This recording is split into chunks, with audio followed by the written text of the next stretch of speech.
Hey, everybody. I'm going to talk about GraphQL. I'll talk about what it is.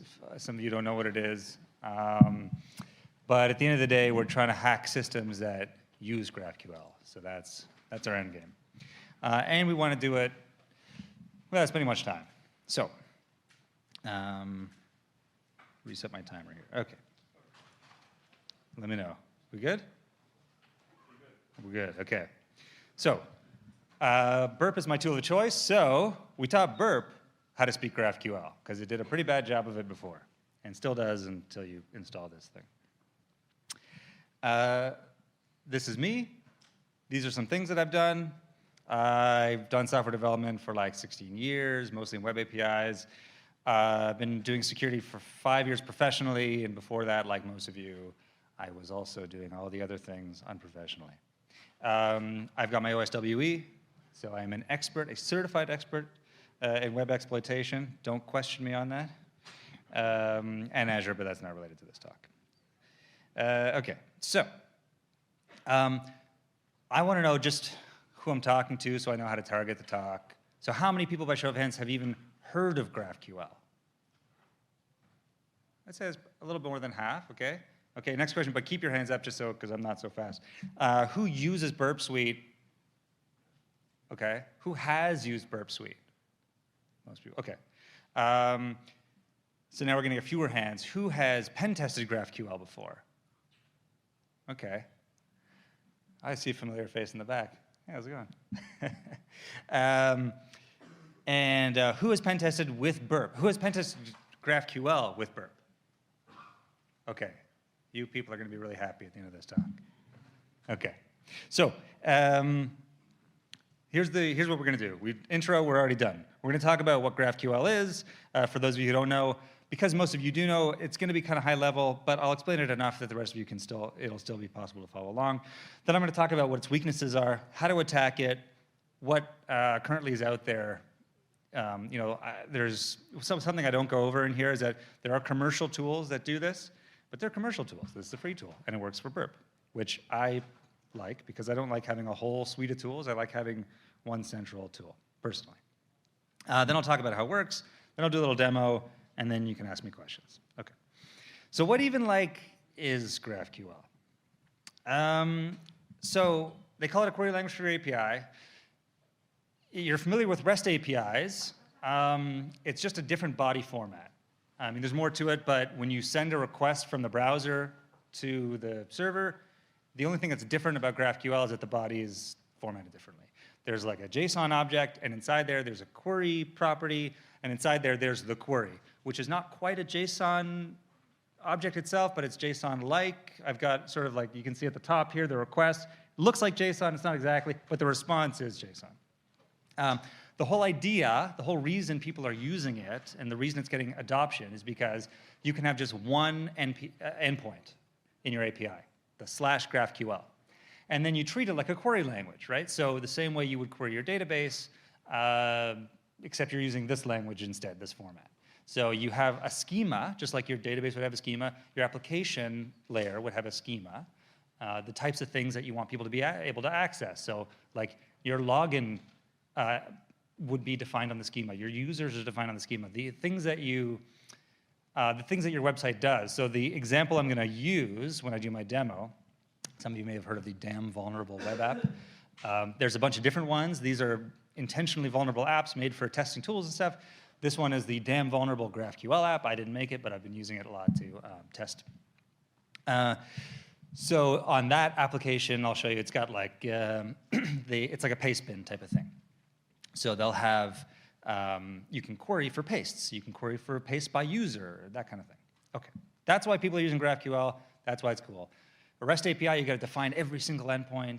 This, you just have one, and you define a schema. And then the front end, and the people who make your front end, can go in and, it gives them a little bit more freedom to be able to do what they want to do.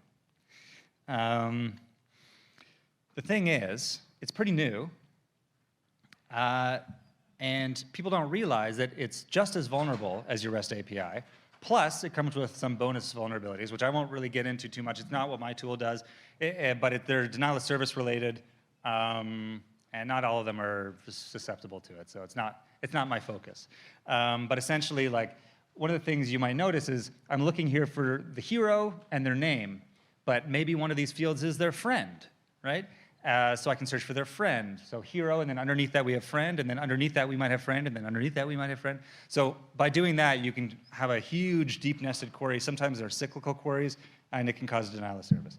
Most of the modern GraphQL libraries now have like a protection against that, which is why we're moving away from focusing on that. The other thing that's cool is that it self-documents. So it's got a schema that you define, and then there's actually a special kind of query, which I'll get into later. So you would send a request just like this, except it doesn't look like hero, name, and height. You request the schema, and you get back the entire schema. It's really helpful for hackers. It's helpful for the front end. It's there for a reason.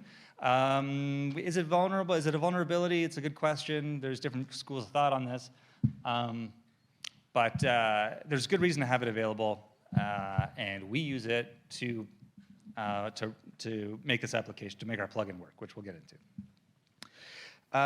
GraphQL. So just a little bit more explanation. In your application code, what you're going to do, the way you make it work, just so it's not some like magic, you import, let's say you're running Node. It works for other systems, but for Node, most people are familiar with.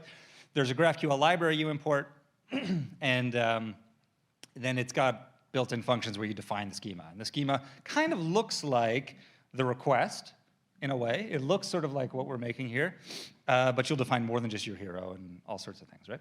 So the schema is like that, but much, much larger. Then you also define the resolvers. So because you don't have, it's not like Express, where now you have an endpoint, and then you make a function, and then you do something when somebody calls that endpoint. Instead, now you have resolvers because somebody's going to call your GraphQL endpoint with a schema, and you're not going to know what the schema looks like. I mean, you're not going to know what the request looks like, because they could make it look like anything that fits the schema. So you have these resolvers that are sort of like they wait for a request, and they look for what kinds of things you're trying to ask for, and then the resolver is where the logic goes, and it will do the input validation, but it'll also do or not do it, which is what we're banking on, and most of the time doesn't have it. And then it'll go and say, like, oh, if someone's trying to fetch a hero, maybe that's in the database, or maybe that's cached or something. So the application logic now goes and does that. Okay, another thing you need to know about GraphQL is that there's three types of queries in GraphQL. There's a query, which is like it's kind of just like a GET request. You're just fetching data. Query should not change data. It only reads data out of the application, out of the API. A mutation is more like a post. By the way, it's all done on the post method, but just for explanation, oh my God, that lunch is really give me a little burpee poos. So mutation is kind of like a post where it takes input and it'll change something. So what we haven't seen yet in this request, you haven't seen where there's input, and we'll get to that. I mean, you sort of see these inputs, but these are defined property names in the schema. Like, you couldn't put name, you couldn't put first name, last name. You only can put name because the schema doesn't know about first name or last name. You would get back an error message.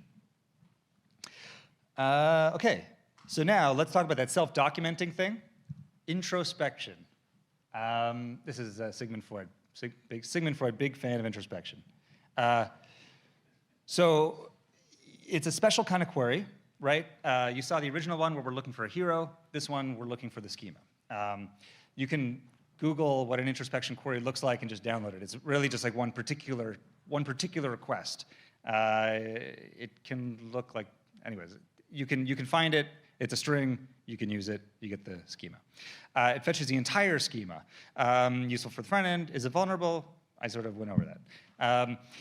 Some schools of thought say that you should turn it off because it gives attackers, more visibility into your platform.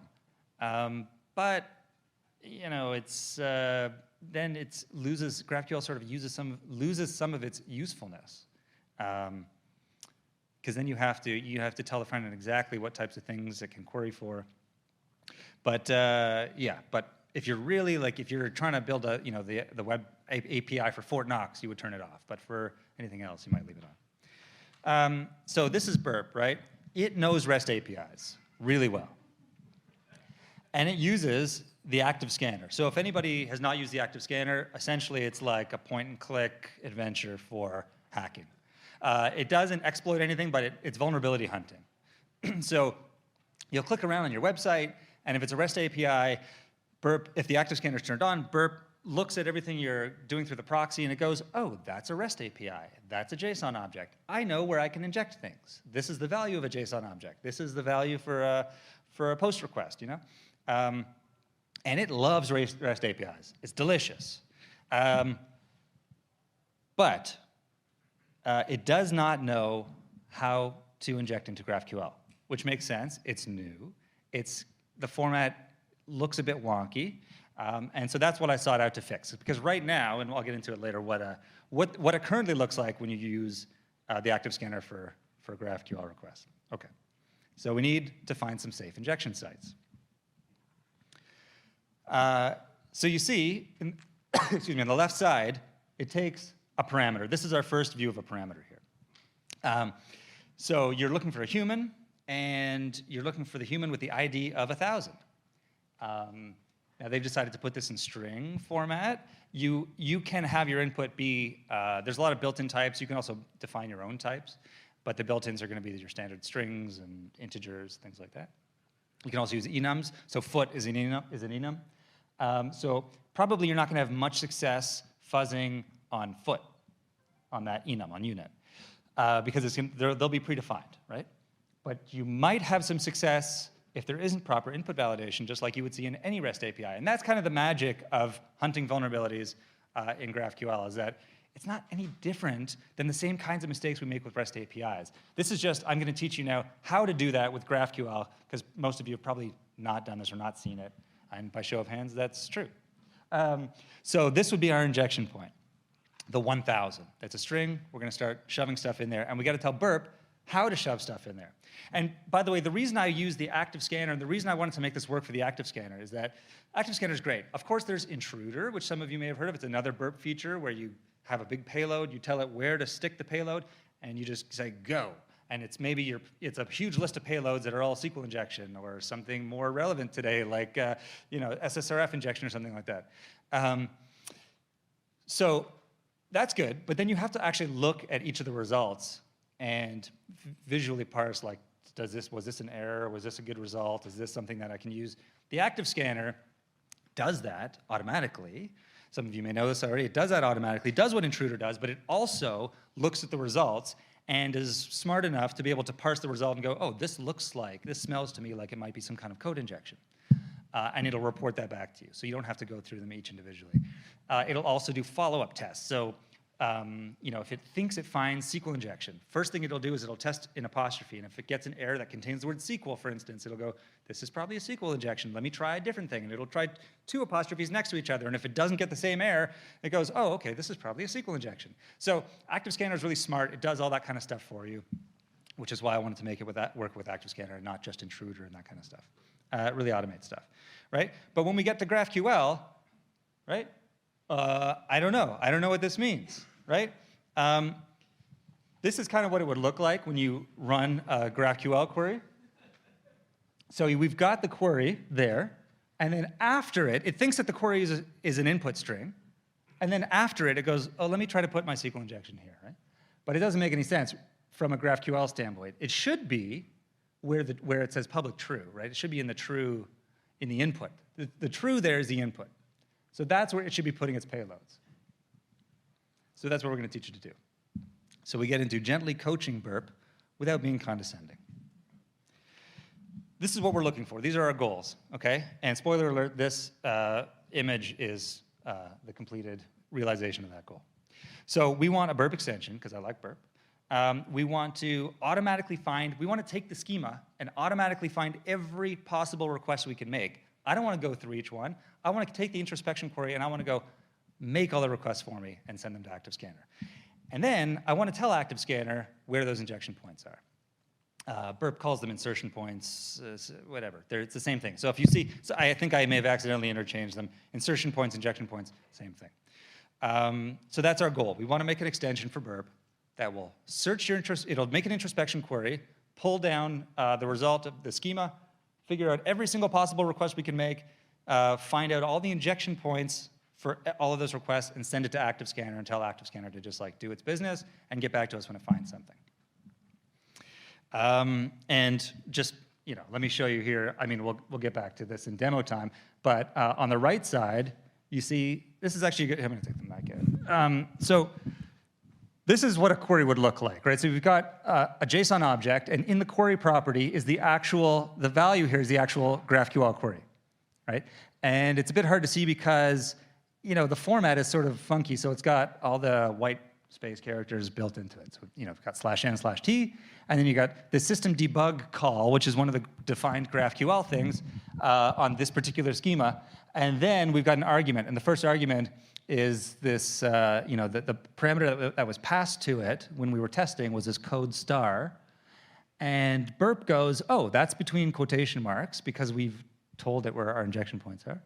And that's where I'm going to inject my payload. And it's done that successfully, and it's reported it as an OS command injection.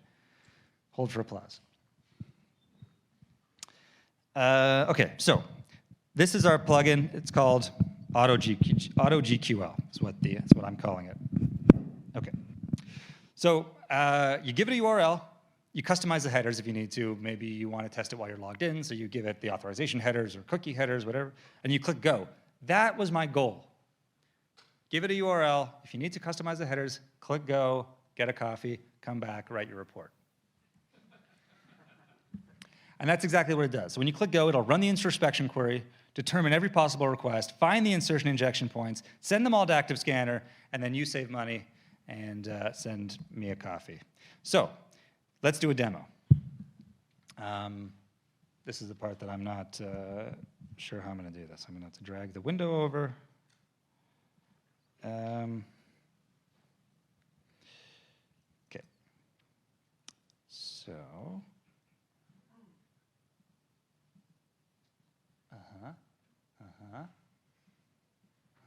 Okay. So in this, it's got some previous findings from when I was testing this. Oh, let me just show you also. Let me just show you what this application looks like. Okay. Oh, and you know what? I've got a little extra time, so before demo time, let me show you this. This is pretty cool as well. So this is. You may have seen this for some of you who've. So this is when you take a schema. This awesome tool called GraphQL Voyager visualizes it for you. So this is what our schema on our vulnerable app looks like. So right now we're looking at queries. So if I click here on queries, it shows all the pre-built queries that I can make. So these are all going to get listed when we do the introspection query, and it creates all the different queries. This is what we're going to get. It's going to get this list, all the different inputs, all the types for those inputs. Let me go back to the. Okay, well anyways, so it gives you this nice visualization, so you can actually see everything that's going on in the system. And there might be something in here like, okay, user objects. I want to be able to get passwords. So this would tell you your path to passwords. So you'd have to do a query for users, and one of the things you can ask for is password. I can tell you in this application, it doesn't actually send back the password. It fills in the property with some like asterisks. But that would be something to try. So anyways, seeing GraphQL on this kind of view helps to find those kinds of things, but the tool's going to do it for you. So, but that's not even the application. Let me just show you quickly, just the home page of it. So, you can just have a little bit of context. This is our damn vulnerable GraphQL application, and it's just a paste bin basically. So we've got a list of public pastes, which I think I may have run the delete query on. Private pastes, yeah. Okay. So that's what we're working with. Imagine this is our target application. And imagine it because it is. So I'm going to crane my neck here. So we'll go into the extensions, and I'm going to turn it on. These are also, let me just take a little brief moment to talk about some of the people who've done the shoulders, the giants upon whose shoulders I'm standing. There's InQL, which will do introspection queries for you. It'll find denial of service cycles. There's GraphQL Raider, which will give you a nice little tab in the message editor window. So you can look at GraphQL in a more readable format. But neither of them did what I was trying to achieve, which was just point and click. So this is the auto GraphQL scanner. So I'm going to turn this on. And if I made my sacrifice to the demo gods, we've got auto GQL. So it's already, okay, so let me just, for the demo, I didn't have an input here. I wanted everything to run smoothly. So the input box isn't showing. It would ask for a URL. The input box for headers isn't showing as well. So I've got some hard-coded URL for this local host damn vulnerable web app. And so as soon as I turned it on, it started the introspection query, and then it populated this list. And we can see we've got all these different queries here. So here's this query, and here's this mutation. But also, behind the scenes, it has started an active scan. So you see right now we've already made 10 requests. Let me just pop this open. And if we look at audit items, we can see that it's already begun scanning. It's already on phase 1 of a few of them. So nothing yet. I mean, it's only, last time I ran this, I think it took half an hour to find something, which is actually a pretty reasonable amount of time. And here you can see where it's trying to inject stuff. Let's see if we've got anything useful to show. Okay, not yet. It's working on it. It's going. But yeah, suffice it to say, if I left this running for a while, you would see the injection points happening. You would see the payloads going into the injection points. It's also going pretty slowly right now, probably because I'm doing this live. But this is what you would see, right? This is the result. This is using the exact same tool, just in the lead up to this talk, doing my testing and stuff. It found all these different OS command injections. There was a SQL injection down here. I think it found, yeah, some cross-site scripting potentially. It's unsure about that. But this command injection was, injected pipe NSLOOKUP, and in the response, it got some kind of a response related to NSLOOKUP, and then Burp collaborators, if you don't know it, like Burp collaborators spins up a server, and then it injects the address to that server, and then it'll tell you whether or not somebody pinged the server or punged the server. And if it was successful, it'll come back and tell you. So we know that we found a successful code injection here. And I'm running out of time, so let me just go straight to, let's go back to the slides. So that was demo time. Pretty cool, right? You saw I just turned it on, and it went. Where's my cursor here? So these are the takeaways. GraphQL is new, and new stuff is lacking in security because people are building it. They don't understand.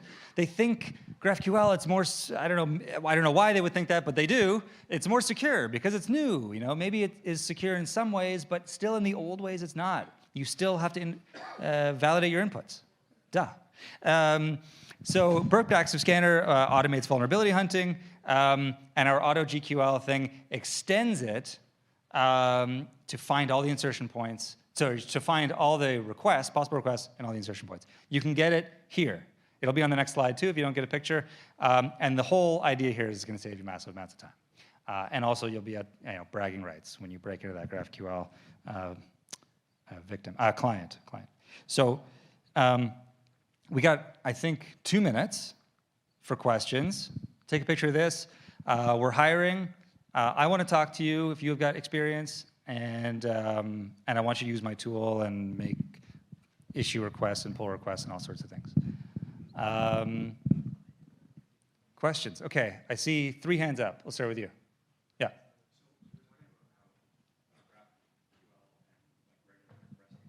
Yeah.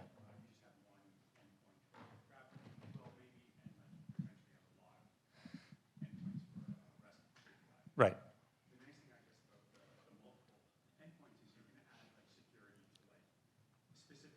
Yes.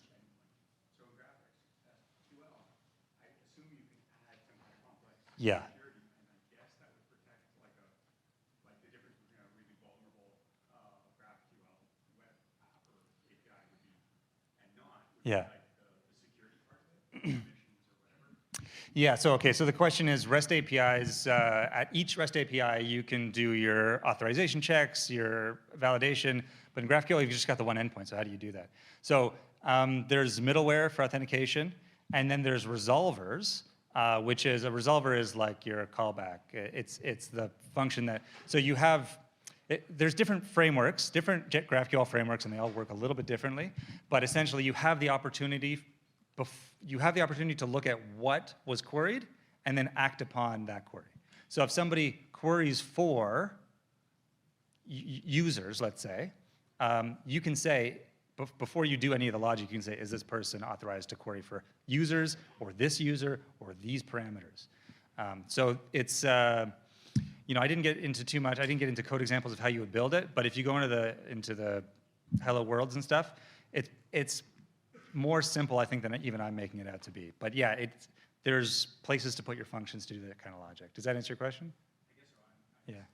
You got to visualize it, right? Endpoint here, you have multiple endpoints. Yeah. But then you have like a really complex provisions kind of Yeah. scenario on that side. Yeah. Maybe it's a little bit more, I can see it being more straightforward on the REST API side.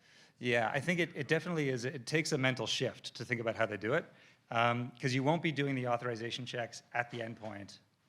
I'm getting the cane. So if you guys have any more questions, come ask me questions.